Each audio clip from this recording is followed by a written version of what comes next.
EXT. Suburban neighborhood. Early evening, soft golden light spills over perfect lawns. Sprinklers hiss in rhythm. Wind brushes through the identical maple trees. A neat sign at the cul-de-sac entrance reads, "Welcome to Maple Hollow, a harmonious community." They say silence keeps a neighborhood peaceful. But silence can rot a place faster than noise ever could. Int. Daniel Harlan's house, living room. Evening framed photos line the mantel. Daniel and his wife, Claire, smiling in various moments of life. Now it's just Daniel, late 50s, quiet, worn down, living alone in a house built for two. He stands by the window, holding a small silver wind chime.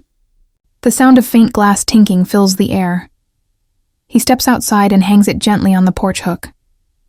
The wind chime was the last sound she ever heard, a soft melody of glass and silver, swaying in the quiet before her last breath. Daniel watches it sway, eyes glistening, Daniel making tea for two, then quietly setting one cup aside, reading the mail, mostly bills and HOA newsletters. Nights spent sitting on the porch, listening to the chime sing in the wind. XT. Daniel's porch. Morning Daniel finds an envelope taped to his door. HOA letterhead. Subject: Noise harmony violation, Section 12B. Complaint: Unauthorized wind chime, producing persistent tonal noise. Resolution: Remove within 72 hours. Daniel, muttering. "You've got to be kidding me."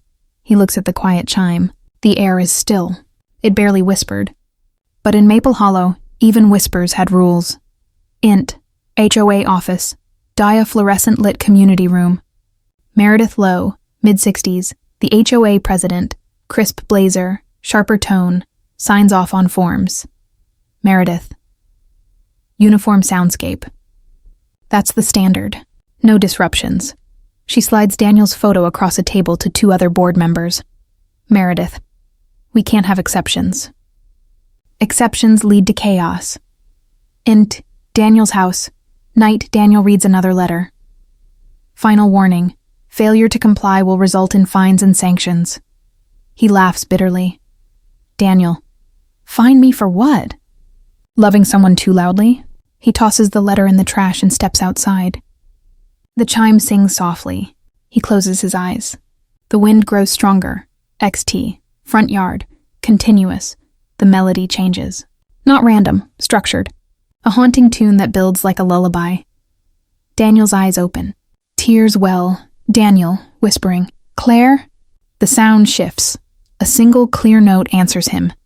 Like a yes. Int. Show office. Next day, Meredith looks furious. Meredith. Multiple residents complained about a disturbance last night. A wailing noise.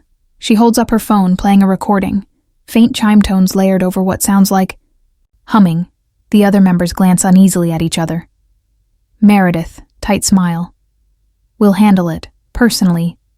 XT. Daniel's house. Day Meredith knocks on the door. Daniel opens it, calm but tired. Meredith. Mr. Harlan, you've been repeatedly warned. Daniel. It's just a chime. Meredith. It's disruptive. Daniel, softly. To who? Meredith hesitates. The cul-de-sac behind her is silent. Curtains twitch. Meredith, coldly, remove. The chime. He closes the door without a word. Int. Daniel's house. Night thunder rumbles outside. The storm begins. Daniel sits in the dark, staring at the chime through the window. A soft hum begins to rise. Not from outside, but inside the walls. The clock ticks backward once, then forward. The wind howls, and the chime erupts, louder, sharper, shimmering with eerie resonance. The melody had changed. It wasn't her song anymore. It was something else. Something calling, XT porch. Continuous Daniel rushes out. The wind nearly knocks him over. The chime spins violently, glowing faintly in flashes of lightning. He hears her voice, Claire's, soft, distorted, echoing through the wind, Claire, OS, whispering, "Don't let them silence me. Daniel. What do you mean? The wind roars. The words distort. She's coming. Int. HOA office. Same night, Meredith is reviewing footage from a security camera mounted near Daniel's home. The screen flickers. For one frame, the wind chime glows bright blue, and a faint silhouette of a woman appears beside Daniel. Meredith freezes the video. The shape is transparent, face turned toward the camera. It looks like Claire. The office lights flicker. From somewhere behind her, a soft tink of glass. She turns. There's a wind chime hanging from the ceiling. XT, neighborhood, dawn. A heavy fog rolls through Maple Hollow. Residents emerge from their homes, whispering, eyes red, sleepless. Every single porch now has a wind chime, identical. Swaying slowly, emitting a low harmonic tone that sinks through the air. By morning, every house had one. No one remembered hanging them. Int, Daniel's house. Morning, Daniel wakes up on the couch. The storm is gone. The air smells clean. He walks outside and finds Meredith standing by his fence, pale, dazed. Daniel, you okay? She doesn't respond. She just stares at the chime. The metal rods sway gently, but the sound that comes out is her voice, whispering, "Please remove me." Meredith screams and collapses. XT, a bulletin board.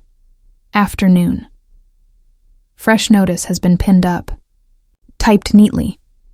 Notice. Due to unforeseen circumstances, all noise regulations are hereby suspended indefinitely. Acting HOA President Daniel Harlan. Below the notice, someone has hung a single chime, silver, delicate, whispering in Daniel's porch. Sunset. Daniel sits in his chair, sipping tea, watching the sun dip behind the houses. The air is warm. The chime sings softly. He closes his eyes. A faint laugh, Claire's laugh, drifts through the melody. The camera pulls back slowly, rows of perfect homes stretching into the distance. All of them swaying in sync, the sound rising into a haunting, beautiful harmony. The HOA wanted harmony, and now they have it. Perfect. Unending. Harmony. Fade out, title card. The perfect pitch. End.